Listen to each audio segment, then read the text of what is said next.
Hello students, global ज्ञान YouTube channel पर एक बार फिर से आप सभी का स्वागत है। आज इस वीडियो में हम चैप्टर 1 रियल नंबर्स के महत्वपूर्ण क्वेश्चंस का अध्ययन करने वाले हैं जो कि ज़्यादातर आपके एग्जाम्स में पूछे जाते हैं। तो इसलिए आपको इस वीडियो को पूरा देखना है और आपको बिल्कुल भी स्किप नहीं करना है, क्योंकि यहाँ पर मैं आपको जितने भी क्वेश्चन बताने वाला हूँ इन्हीं के इर्द गिर्द क्वेश्चन आपके एग्जाम्स में पूछे जाते हैं। और अगर आप वीडियो को ध्यान से देखते हैं तो आपको ऑब्जेक्टिव क्वेश्चंस को भी अटेंड करने में कोई प्रॉब्लम नहीं होगी। तो चलिए यहाँ पर हम देखते हैं चैप्टर 1 में कौन कौन से महत्वपूर्ण क्वेश्चंस आपको करना है। सबसे पहले यहाँ पर देखिए एक क्वेश्चन दिया हुआ है जिसमें आपसे कहा जा रहा है अभाज्य गुणनखंड विधि द्वारा निम्नलिखित पूर्णांकों के एचसीएफ और एलसीएम ज्ञात कीजिए। तो यहाँ पर देखिए क्वेश्चन आपको दिया हुआ है जिसमें आपको अभाज्य गुणनखंड विधि द्वारा दिए गए संख्याओं के एचसीएफ और एलसीएम ज्ञात करना है। यहाँ पर हम सबसे पहले पहला क्वेश्चन लेते हैं जिसमें आपको 12, 15 और 21 के अभाज्य गुणनखंड विधि द्वारा एचसीएफ और एलसीएम ज्ञात करना है। तो यहाँ पर पहली संख्या हमें दी हुई है 12, इसे हम यहाँ पर ले लेते हैं और इसमें हम भाग देते हैं सबसे छोटी अभाज्य संख्या से। तो सबसे छोटी अभाज्य संख्या पहले क्या है 2 से हम यहाँ पर भाग देते हैं 12 में, तो हमें यहाँ पर मिलेगा 6। अभी यहाँ पर देखिए हम एक बार फिर से 2 से ही इसमें भाग दे सकते हैं, तो यहाँ पर देखिए हमें मिलेगा 3। अभी फिर से हम यहाँ पर 2 से अगर भाग देते हैं तो नहीं जाएगा, तो अभी हम यहाँ पर 3 से भाग दे सकते हैं, तो यहाँ पर हमें मिलेगा 1। तो जब तक आपको यहाँ पर 1 नहीं मिल जाता जब तक आपको यही प्रक्रिया दोहराना है। चलिए तो अभी देखिए यहाँ पर हमें मिला है 2 बार और 3 एक बार। तो यहाँ पर हमें जो 2 मिला है 2 बार, हम इसे 2 की घात 2 लिख सकते हैं, ठीक है, या फिर हम इसे 2 गुणा 2 लिख सकते हैं, दोनों एक ही बात होती हैं। तो आप चाहे तो 2 गुणा 2 लिख लीजिए या 2 की घात 2 लिख दीजिए, एक ही बात होती है। तो अभी चलिए यहाँ पर हम इस 12 को किस तरह से लिख सकते हैं। देखिए यहाँ पर इसे हम लिख सकते हैं 2 की घात 2 गुणा 3, क्योंकि यहाँ पर देखिए 2 बार आया है और 3 एक बार आया है, तो हमने यहाँ पर इस तरीके से लिख दिया है। चलिए अभी हमें ऐसा ही करना है यहाँ पर 15 और 21 के साथ। तो सबसे पहले हम यहाँ पर क्या करेंगे, 15 में इसी तरह से भाग देंगे। तो यहाँ पर देखिए ये संख्या जो है 2 से इसमें भाग नहीं जाएगा, ठीक है। तो हम यहाँ पर 3 से शुरुआत करेंगे, 3 से हम भाग देंगे तो यहाँ पर मिलेगा 5। इसके बाद यहाँ पर देखिए अभी ये 3 से डिवाइड नहीं होगा, तो हम यहाँ पर 5 से भाग देंगे तो हमें मिला 1।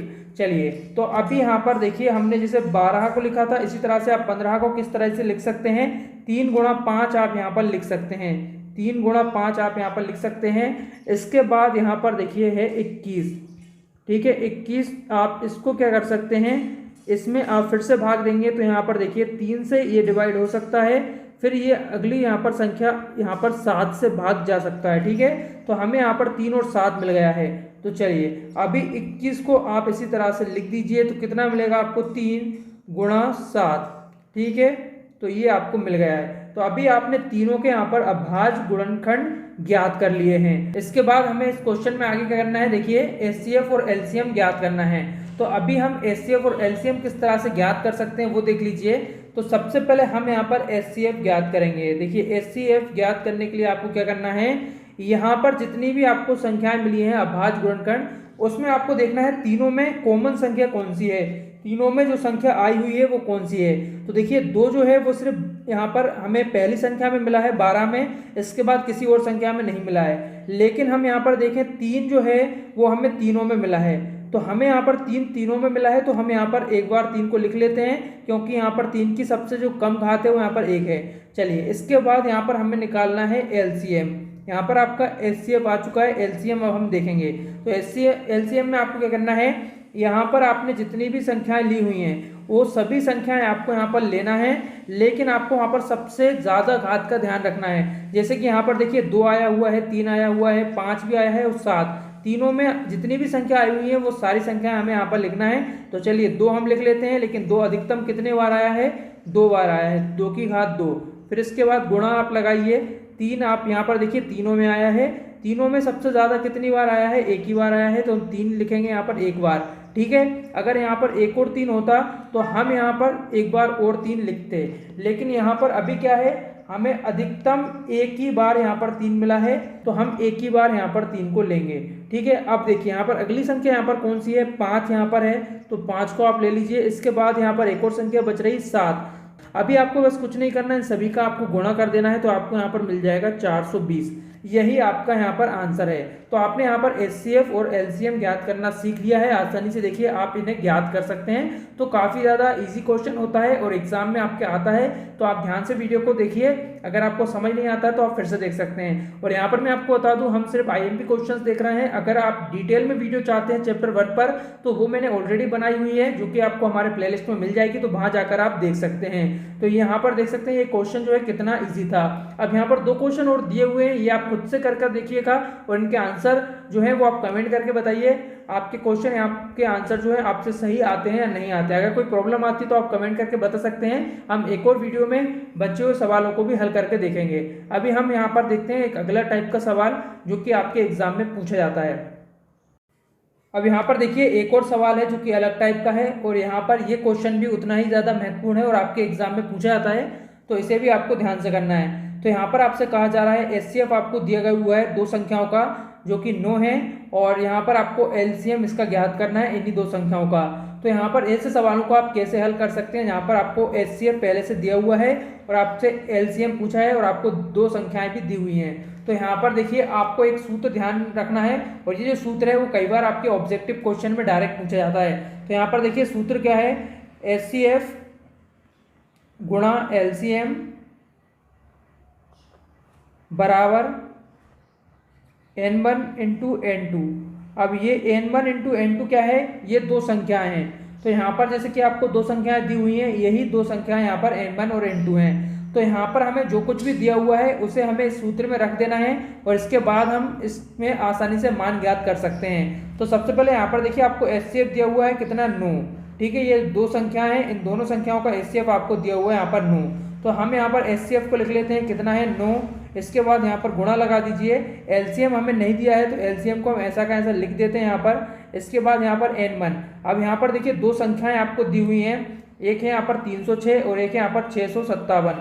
तो यहाँ पर आपको क्या करना है, इनमें किसी भी संख्या को संख्या 1 मान लेना है, किसी भी संख्या को आप संख्या 2 मान सकते हैं। तो यहाँ पर चलिए हम इन्हें लिख देते हैं 306, यहाँ पर गुणा आपको लगाना है और यहाँ पर दूसरी संख्या आपको लिख देना है। चलिए अभी हमें यहाँ पर कुछ नहीं करना, आसान सा यहाँ पर गणित है जो कि आपने अब तक करते हुए आए हैं। अब देखिए यहाँ पर हमें 9 पता है और LCM हमको नहीं पता है, तो ये 9 यहाँ से कहाँ जाएगा, आप सभी को पता है, बटे में जाएगा। तो चलिए हम यहाँ पर इसका पक्षांतर कर देते हैं। तो LCM यहाँ पर जो है ऐसा का ऐसा रहेगा, बराबर यहाँ पर लगाइए 300 यहाँ पर 6 लिखिए और यहाँ पर गुणा 600 यहाँ पर 57 आपको कर देना है, और यहाँ पर आपको भाग देना है 9 से। अब देखिए 9 से यहाँ पर ये संख्या कट सकती है, 306 कितनी बार में जाएगा, यहाँ पर 34 बार में ये संख्या कट जाएगी।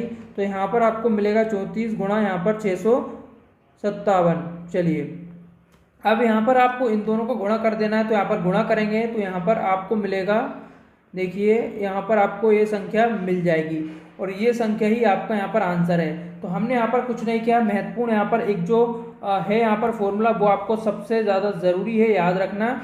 ठीक है, ये आप बस याद कर लीजिए, इसके बाद ये क्वेश्चन आप आसानी से कर पाएंगे, इस तरह के जो भी क्वेश्चन होते हैं। तो यहाँ पर ये जो सूत्र है वो आपका ऑब्जेक्टिव क्वेश्चन में आ जाता है, और यहाँ पर जरूरी नहीं आपको N1 N2 मिले, यहाँ पर आपको A भी दिया जा सकता है। यहाँ पर इस सवाल को एक बार फिर से देख लीजिए आप, यहाँ पर और भी अच्छे तरीके से आपका ये सवाल हो जाएगा। ये आपका यहाँ पर सूत्र था, और हमें यहाँ पर HCF पहले से दिया हुआ था और LCM हमसे पूछा गया था। तो हमने कुछ नहीं किया, यहाँ पर जो 9 हमें दिया था HCF, हमने HCF की जगह यहाँ पर रख दिया है 9, और LCM हमने ऐसा ही रखा क्योंकि हमें ज्ञात नहीं था, और A और B या फिर N1 N2 के हमें मान दिए हुए थे ये। ठीक है, तो हमने यहाँ पर ऐसे कैसा रखा। इसके बाद हमने 9 का यहाँ पर पक्षांतर किया है, तो हमने पक्षांतर करने के बाद यहाँ पर जब भाग दिया 9 से, इसे काटा तो हमें यहाँ पर मिला 34। अब 34 का हमने इसमें गुणा किया और हमें ये आंसर मिल गया है। तो बस इतना ही आपको करना है, छोटा सा क्वेश्चन है और देख सकते हैं काफ़ी ज़्यादा IMP है, तो ये क्वेश्चन आपको काफ़ी अच्छे से तैयार कर लेना है। तो यहाँ पर ये थे आपकी चैप्टर 1 के कुछ महत्वपूर्ण क्वेश्चन जो कि आप अच्छी तरह से तैयार कर लीजिए। इनमें से क्वेश्चन आपके एग्जाम में आते ही आते हैं, तो आपका एग्जाम जो है बहुत अच्छा जाने वाला है। आने वाली वीडियो में इसी तरह से बाकी चैप्टर्स के भी